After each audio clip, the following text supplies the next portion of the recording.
Buenos días, mis amados hermanos.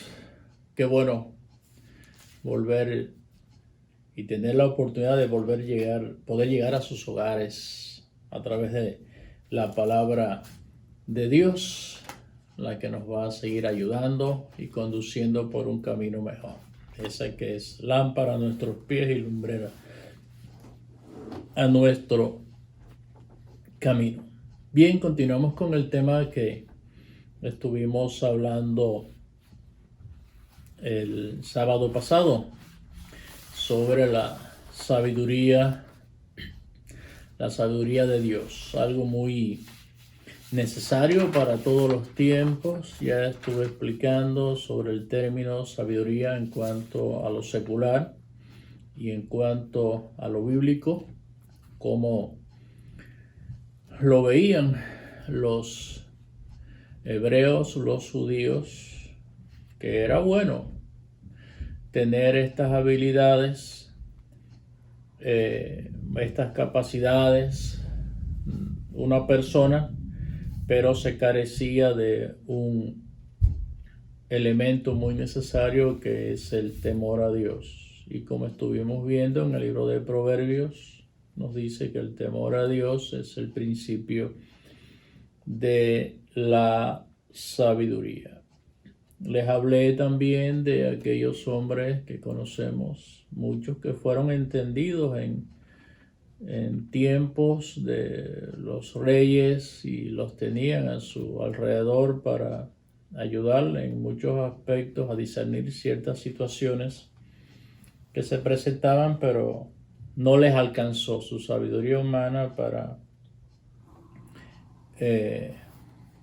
tratar de discernir o interpretar ciertos sueños o enigmas que se presentaban, y por supuesto Dios sacó a la luz a aquellos hombres que le temían, el caso de José, el caso de Daniel, la interpretación de aquellos sueños también, que lo vemos a través de la palabra de Dios. Y les decía la necesidad que tenemos de el conocimiento, del conocer a Dios para vivir en la verdadera sabiduría, esa sabiduría de Dios. Y les estaba explicando que no es lo mismo conocer a Dios que conocer de Dios. Y estamos llamados todos a conocer a Dios, no de Dios. Y yo les estuve explicando que a veces hablamos de una persona o de un prócer de nuestros países como tal,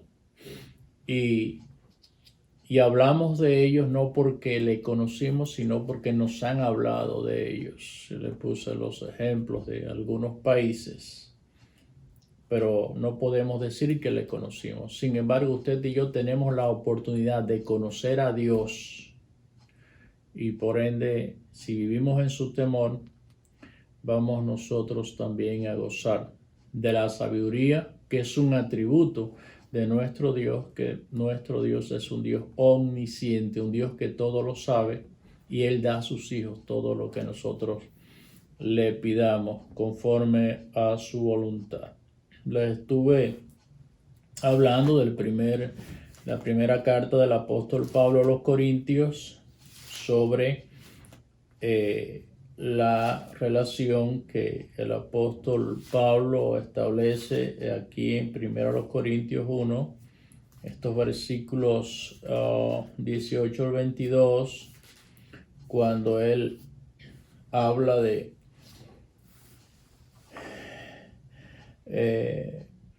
la sabiduría, la llamada sabiduría del hombre y la supuesta insensatez de Dios, como él se titula esta porción. Y entonces, como les decía en la clase pasada, como tanto que se ha aumentado la ciencia en estos tiempos, se ha aumentado el conocimiento, pero la carencia de otras cosas, y como un virus pequeño ha puesto el mundo a temblar. Y todavía que hay tantos científicos, tantas personas diestras en las ciencias, y no han resuelto el problema del coronavirus. Y no se asusten que vengan otras enfermedades. A lo mejor ya pronto se resuelve el problema del coronavirus y aparece otra enfermedad y a correr la ciencia otra vez. Y a luchar para encontrar la solución de esa otra enfermedad. Estamos en los últimos tiempos y debemos de entender esto. Y él en el versículo 20 hace la pregunta: ¿dónde está el sabio?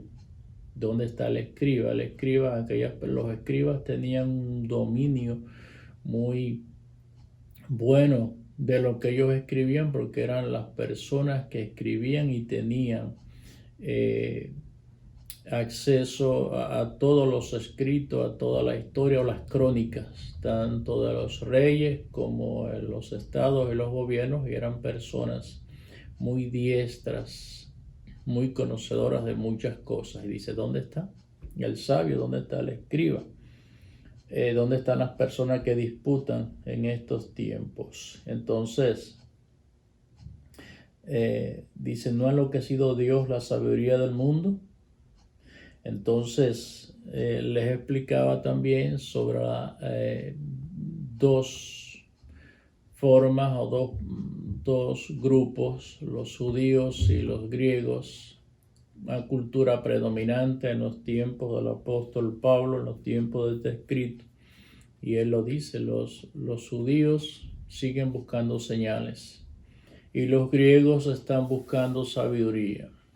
Y cuando les explicaba que el apóstol Pablo va a este lugar donde gente sabia, donde hemos conocido a través del mundo secular de la historia, los grandes químicos y físicos los conocemos, que por lo general son griegos. Y cuando Pablo le habla del verdadero Dios, de conocer a Dios, ellos no sabían esto, y al final que él les explica la misma palabra, le llama, estoy hablando de Hechos 17, versículo 30, que son ignorantes. Eran sabios para su cultura, para su contexto, sin embargo para Dios eran ignorantes porque no conocían a Dios. Dice: Dios habiendo pasado por alto el tiempo de vuestra ignorancia. Entonces eran sabios para ellos, pero ignorantes para Dios. Y nosotros estamos en tiempo de ser sabios y tenemos la vía a través de la palabra de Dios, y es vivir en el temor a Dios. Pero para vivir en el temor a Dios hay que conocerle. Hay que conocer a Dios. Recuerde Juan 17:3. Esta es la vida eterna, que te conozcan a ti, no que conozcan de ti. Nosotros no conocemos a Dios porque nos hablan de Él, sino porque hemos tenido nuestras experiencias con Dios. Entonces, mis amados hermanos, por eso estuvimos viendo también allí en Proverbios 10:27, que quiero recordarle este versículo tan importante para nosotros, Proverbios 10:27, para que usted acuda a esta gran realidad y aprendamos a vivir de esta manera. Proverbios 10:27, ¿qué nos dice? El temor de Jehová aumentará los días. ¿Quiere vivir mucho? Viva en el temor a Dios. Y aunque se acorten los días en la tierra, van a ser eternos en el cielo. Pero fíjense, el temor de Jehová aumentará los días, mas los años de los impíos serán acortados. Entonces, vea, y le explicaba también que la ciencia se ha aumentado, pero la sabiduría ha disminuido mucho, y por eso yo les decía que hoy vemos más medicina, mucha más medicina que antes. Recuerde que antes acudíamos mucho a lo natural, a las hierbas y a los cocimientos, ¿verdad? Hoy ya eso es obsoleto. Sin embargo, usted hoy ve más medicinas, pero sin embargo hay menos salud. Hay más enseñanzas, pero menos educación. Yo recuerdo hace muchos años en mi país, en los ómnibus, cuando usted montaba en un ómnibus, a nadie le costaba trabajo decirle a una persona mayor, a una señora, a una embarazada, por favor, siéntese aquí, usted le daba el asiento. Posteriormente marcaron los lugares donde debían de sentarse, por lo menos en mi país, las embarazadas y los limitados físicos, ni así. Hay personas que se sientan y no le dan el asiento sabiendo que le corresponde a otro. El buenos días, buenas tardes, el disculpe, esas cosas se han perdido. Entonces hay más enseñanza y menos educación, más conocimiento, menos sabiduría. Es tristemente la realidad. Más leyes, menos justicia. Mejores casas, pero peores hogares. Y esta es la realidad. Ahora bien, vamos a ver en el capítulo 28 de Job. Recuerde que vamos a estar hablando sobre esta literatura sapiensal. En el libro de Job, capítulo 28, en el versículo 28, vamos a ver algo, porque es que aquí en el capítulo 28 de Job vamos nosotros a encontrar dónde y cómo hallar la sabiduría. Por eso es que hoy la gente no sabe discernir entre el bien y el mal. ¿Por qué digo esto? El mismo libro de Isaías, allí hay una expresión que dice, como les he dicho, la Biblia está llena del amor de Dios, de la misericordia de Dios, de la compasión de Dios. Pero cuando usted encuentra un lamento en la Biblia es para prestarle atención. Y dice allí que hay de aquellos que a lo bueno llaman malo y a lo malo llaman bueno. Y aquí en el capítulo 28 de Job vamos a encontrar dónde y cómo hallar la sabiduría. Por eso es que la gente, por supuesto, tristemente, como no sabe a dónde va, hasta dónde se dirige, no sabe discernir entre el bien y el mal. Lo primero que nos enseña aquí en la palabra de Dios y en el capítulo 28 de Job es que la sabiduría está totalmente más allá del alcance del hombre, a menos que la búsqueda de la sabiduría se realice en el temor a Dios. En Job 28, capítulo 28, versículo 28, vamos a encontrar, dice así el 28, y dijo al hombre, he aquí que el temor del Señor es la sabiduría, y el apartarse del mal, la inteligencia. Fíjese bien. En cuanto a este capítulo y toda la Biblia, somos enfrentados cara a cara con la verdad de que la verdadera sabiduría significa esa fe, esa convicción en Dios y por supuesto la renuncia al mal. Esto se llama arrepentimiento cuando venimos a Dios. He aquí que el temor del Señor es la sabiduría y el apartarse del mal la inteligencia.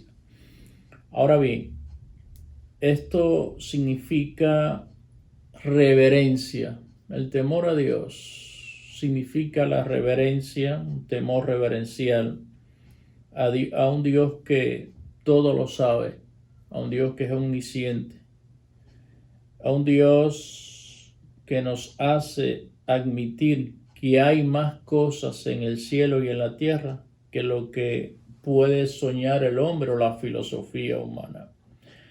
Hay una cosa que nos lleva a encontrar la verdad y conocer cosas más allá que lo que puede especular o pueda pensar el hombre, el ser humano. Y esta cosa es la obediencia a la voluntad de Dios. Comenzamos de esta manera a vivir en el temor a Dios. Hay muchos que piensan que el temor a Dios es miedo o es terror. Les expliqué en la clase anterior. Miedo es cuando usted hay algo, por supuesto, tiene fobia de algo y usted huye de ese algo. Pero este temor a Dios, a través de la Biblia vamos a encontrar que todo hombre que conoció a Dios cuando se enfrentó a esta realidad lo que hizo fue tomar reverencia. Si usted le tiene miedo a un león, a un perro, a un no sé, usted no le va a hacer reverencia, sino que va a huir. Este temor se refiere a el temor reverencial a Dios. Hay muchos que piensan que, por supuesto, que es miedo o terror.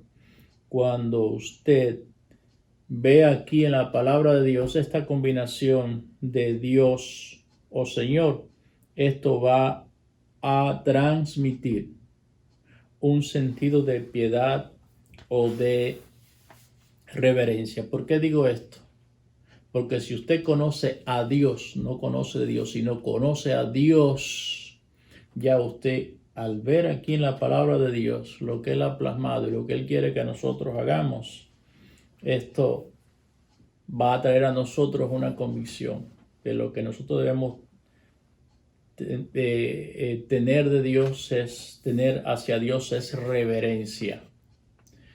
Y por supuesto, vamos a ver a través de la palabra de Dios algunos casos, y por eso quiero explicarle que no es huir, no es huir. Cuando hablo de reverencia, hablo de conocimiento de Dios, como les decía en Juan 17:3. Esta es la vida eterna, que te conozcan a ti. Vuelvo e insisto, conocer a Dios y conocer de Dios es algo muy diferente.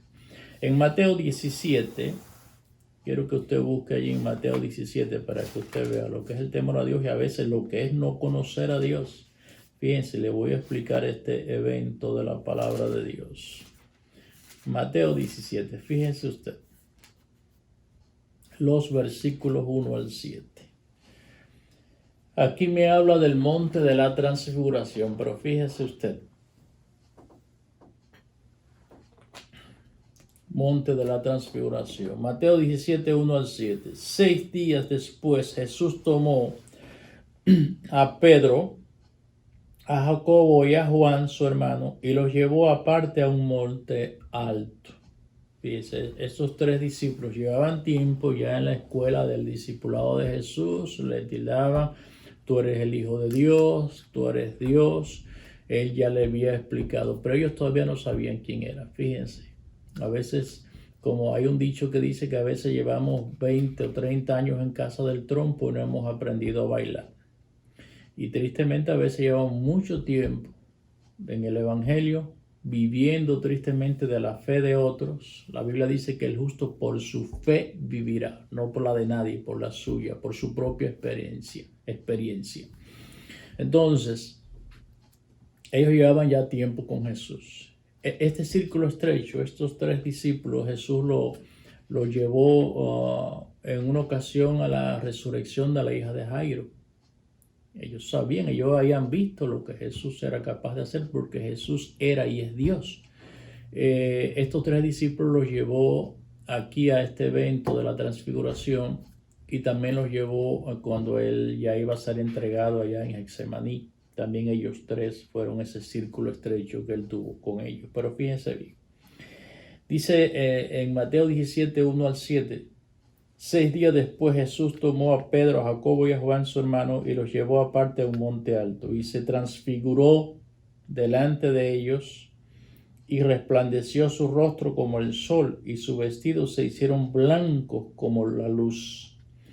Y aquí les aparecieron Moisés y Elías hablando con él. Entonces Pedro dijo a Jesús: Señor, bueno es para nosotros que estemos aquí. Si quieres, hagamos aquí 3 enramadas, una para ti, otra para Moisés y otra para Elías. Mientras él aún hablaba, una nube de luz los cubrió y aquí una voz desde la nube que decía: Este es mi Hijo amado en quien tengo complacencia, a él oíd. Al oír esto, los discípulos se postraron sobre su rostro y tuvieron gran temor. Entonces Jesús se acercó y los tocó y dijo: Levantaos y no temáis. Fíjense cómo a veces nosotros, los propios discípulos, pasó con ellos. Andaban con Jesús, pero no sabían quién era Jesús. la esencia de que era Dios, ellos no lo sabían. Jesús le da una lección. Jesús le dice, vamos conmigo, les quiero mostrar algo. Los lleva a este lugar, a este monte, unos 3000 metros de altura, bien alto. Nos lleva allá arriba. Y viene esta transfiguración y viene a ser tal y como Él es. Y dice, y se transfiguró, versículo 2, delante de ellos y resplandeció su rostro como el sol y sus vestidos se hicieron blancos como la luz. Inmediatamente Pedro trata de tomar carta en el asunto, pero la voz del Padre no lo deja hablar y dice, mientras él aún hablaba, es interrumpido porque fíjese, le voy a explicar qué quiso hacer Pedro. Una nube de luz los cubrió y aquí una voz desde la nube que decía, este es mi hijo amado en quien tengo complacencia al oír. Inmediatamente que sale Elías y Moisés, estos dos próceres de la nación de Israel, Pedro quiere igualar a Dios a estos dos hombres que tuvieron su época, su tiempo en la nación de Israel. Lo quiere igualar a ellos. Y dice, vamos a hacer 3 enramadas aquí, una para ellos y una para ti, Señor. Oye, este es mi hijo amado en el cual tengo complacencia al escuchar. Este no es igual que ellos. Pero me llama la atención. Y dice el versículo 6, al oír esto, los discípulos se postraron sobre sus rostros y tuvieron gran temor. Caramba, andaban con Jesús. Nunca se habían postrado de esta manera, nunca habían tenido este temor y ahora que lo ven verdaderamente como es en su gloria, en su poder, en su majestad, se postran y tienen gran miedo. Se da cuenta que a veces hemos conocido de Dios, pero no conocemos a Dios. Ellos conocían de Jesús, pero no conocían a Jesús realmente. ¿Quién era Jesús? ¿Quién les hablaba? ¿Quién les mostraba aquellos milagros? Y entonces cuando ellos ven verdaderamente quién era Jesús, fue que se postraron, temblaron y tuvieron gran miedo. Entonces Jesús lo toca, no tengan miedo, levántense por favor. Se da cuenta, mi amado hermano, este evento, como Él le quiso enseñar, esta es mi gloria, este es mi poder, este soy yo. Y esa es la necesidad de cada vez que nosotros conocemos a Dios, comenzamos a ver su gloria, comenzamos a ver su majestad, su poder, su sabiduría, nosotros vamos a vivir en el temor a Él. Ahora bien, a Jesús ellos no lo conocían como en realidad Él era. Y al verlo como tal, al verlo en su grandeza, se postraron, no huyeron, se postraron. Por eso digo, el temor a Dios es reverencial, no es terror, temor reverencial. Se postraron. Entonces, en Juan 18 hay otro evento. Juan 18, se da cuenta usted, andaba con Jesús, sí, tú eres el Hijo de Dios, tú eres, pero cuando lo vieron realmente, quién era, cómo Él era, en su gloria, tuvieron gran temor, se postraron. En Juan capítulo 18, versículos 4 al 6, dice la palabra. Ya esto cuando van a arrestar a Jesús, Judas lo traiciona. Judas le dice a aquello, mira, que yo le dé un beso, pues es ese a quien ustedes van a buscar. Él estaba allí con sus discípulos, con este círculo estrecho. Dice en Juan 18, 4 al 6, pero Jesús, sabiendo todas las cosas que le habían de sobrevenir, se adelantó y le dijo, ¿a quién buscáis? Jesús sabía que lo buscaban a él, pero le hace la pregunta a aquellos guardias, a aquellos alguaciles. Jesús le hace la pregunta, ¿a quién buscáis? Les respondieron, a Jesús Nazareno. Jesús le dijo, yo soy. Y estaban también con ellos Judas, el que le entregaba. Dice el versículo 6, cuando les dijo, yo soy, retrocedieron y cayeron a tierra. Aleluya. No sé si usted recordará esta historia cuando Moisés está pastoreando las ovejas de su suegro Jetro allá en el monte Horeb. y él se acercó a ver aquella zarza que ardía y no se consumía. De allí Dios le habla, lo comisiona para ser el libertador de la nación de Israel. Pero Moisés tuvo una duda. Bueno, y si el pueblo me pregunta, ¿quién me envía? El Señor le dijo, te envía yo soy.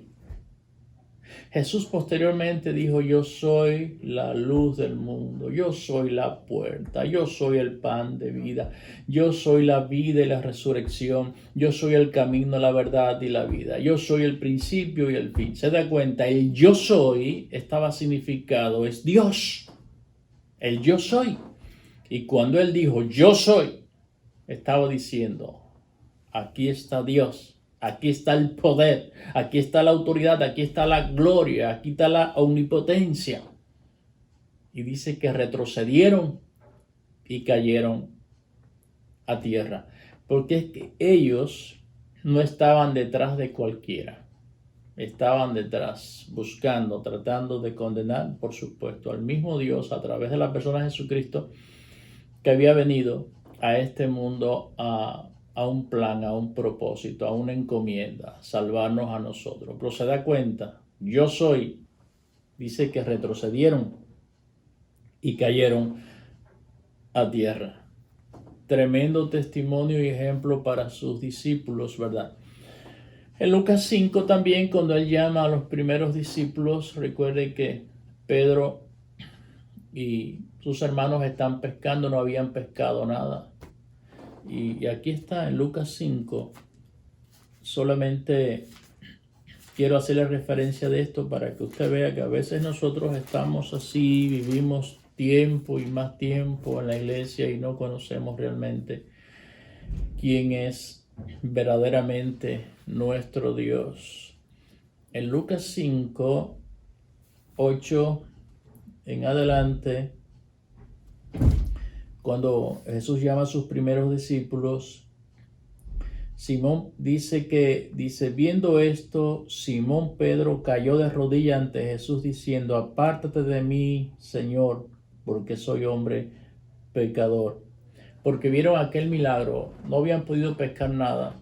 Jesús le dice, echen la red otra vez. Y aquella red se llenó tanto de peces que se rompía, tuvieron que llamar a otras embarcaciones que la ayudaran. Y al ver Pedro aquel gran... Y ya Pedro había oído hablar de Jesús, porque Jesús estaba en todas las aldeas. Y cuando Pedro ve aquel milagro, cuando Pedro ve aquello que surge así de la nada, inmediatamente es lo que hace Pedro. Cayó de rodillas, estoy hablando de Lucas 5:8, cayó de rodillas ante Jesús diciendo, aparte de mí, Señor, porque soy hombre pecador. Se dio cuenta su condición de un impotente hacia un Dios potente, omnipotente, de un impotente hacia, este fue el clamor, de un impotente a un omnipotente. Esta fue la condición que se dio cuenta de un impuro hacia un Dios santo y puro. Se da cuenta, esta es la reacción. Y esta reacción debe producir cambio en aquellos que conocemos a Dios. Por eso, mis amados hermanos, les traje estos ejemplos porque a veces nosotros decimos que conocemos a Dios y realmente eso le pasó a los discípulos cuando lo vieron transfigurado tal como Él era y es, cayeron a tierra y con temor. Y con temor porque vieron realmente quién es nuestro Dios. No es para tenerle miedo, sino para reverenciarlo y vivir en el temor a Él. A medida que nosotros entendemos quién es Dios para nosotros, mis amados hermanos, y conocemos su palabra, esto nos va a dar entendimiento para saber cómo debemos andar diariamente y vamos a aprender lo que significa vivir en el temor a Dios. En Lucas capítulo 24, versículo 45, en Lucas 24, ya Jesús está comisionando los suyos. En Lucas 24, 45 está dando ya las últimas instrucciones a sus discípulos que pasarían a ser apóstoles. Dice en el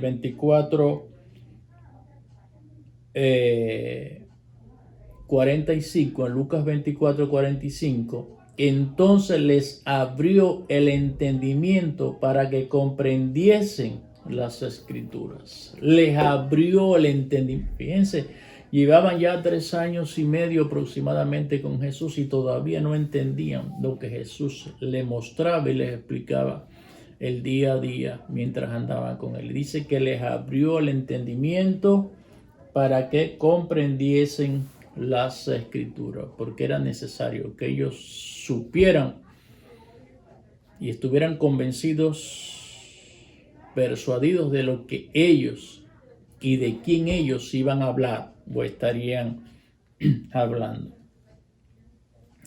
Y lo mismo le pasó a Jod, a pesar de que Jod hizo declaraciones contundentes y declaraciones fuertes.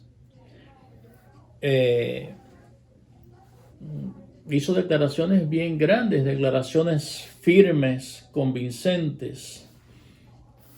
Jod tuvo que reconocer algo al final. Dice en el capítulo 13 de Jod,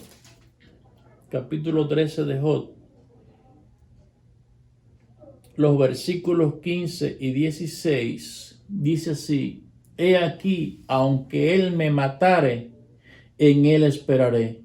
No obstante, defenderé delante de él mis caminos, y él mismo será mi salvación, porque no entrará en su presencia el impío. Una declaración de convicción de Jod, ¿verdad?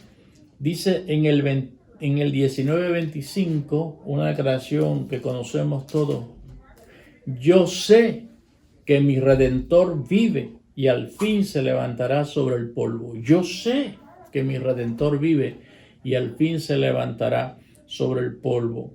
Dice en el 23:10, otra declaración fuerte de Jod: mas él conoce mi camino, me probará y saldré como oro. Jod hacía estas declaraciones convincentes, firmes, que me habla de una convicción. Sin embargo, Jod no conocía a Dios. No conocía a Dios a ciencia cierta, de acuerdo al alcance que él podía tener. Pero ya a partir del capítulo 38, cuando el Señor lo llama y dice: Jod, ven acá, y empieza a hacerle preguntas: ¿dónde estabas tú cuando yo hacía esto?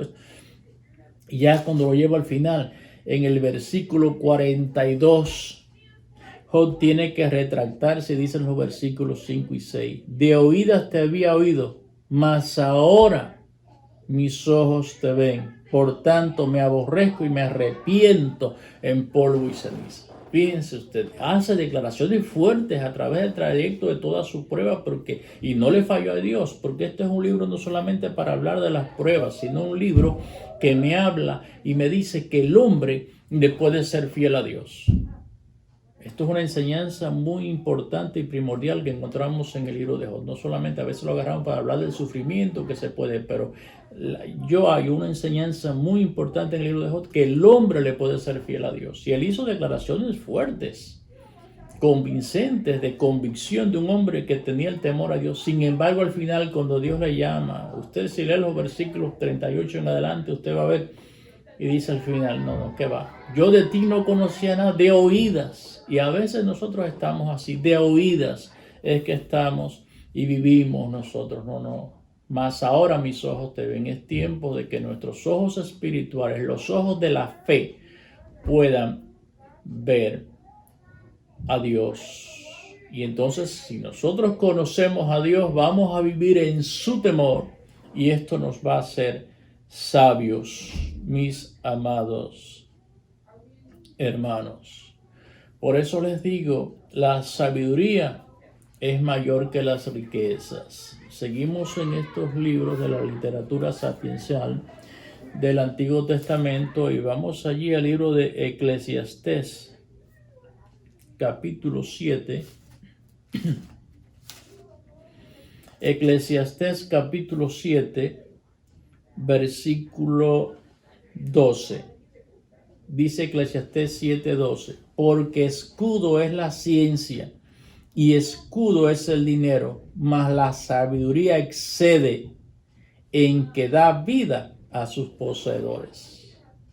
Fíjense bien, escudo es la ciencia, es decir, nos va a proteger, el conocer, el saber es bueno, lo está diciendo, es un escudo, es una protección. Y escudo es el dinero, tener un buen soporte financiero es bueno, ok. Mas la sabiduría excede en que da vida a sus poseedores. Y dice en Proverbios, que ya hice alusión al respecto, 10:27, la primera parte, que dice Proverbios 10:27, dice así: el temor de Jehová aumentará los días. Aquí en Eclesiastés, por supuesto, 7:12 nos da un contraste entre la sabiduría y las posesiones o las riquezas, ¿verdad? Y nos da a entender que ambas son buenas, pero algo muy importante, la sabiduría es mucho mejor. Aquí dice que ambas pueden traer protección, ambas pueden traer refugio, pero la riqueza no perdura, se desvanece. Vamos a ver qué nos dice Proverbios 23.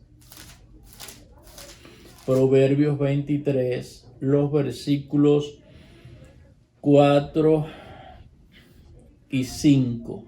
Dice: no te afanes por hacerte rico, sé prudente y desiste. Has de poner tus ojos en las riquezas, siendo ningunas, porque se harán alas como las águilas y volarán al cielo. Y a veces, tristemente, nosotros a veces nos ocupamos más de lo urgente que de lo importante. Y vuelvo a decirle, aquí lo importante es Dios. Urgente hay muchas cosas todos los días, pero lo importante debemos de priorizarlo si queremos nosotros ser sabios y entendidos. Por eso, mis amados hermanos, no hay nada de malo en tener un soporte financiero, pero recuerde, dice que estas son perecederas y en un momento volarán y tendrán alas como las águilas. En Hebreo 13:5 dice: vuestras costumbres sean sin avaricia, estad contentos con lo que tenéis ahora. Y esto es algo muy importante, esa vida de contentamiento que trae el temor a Dios.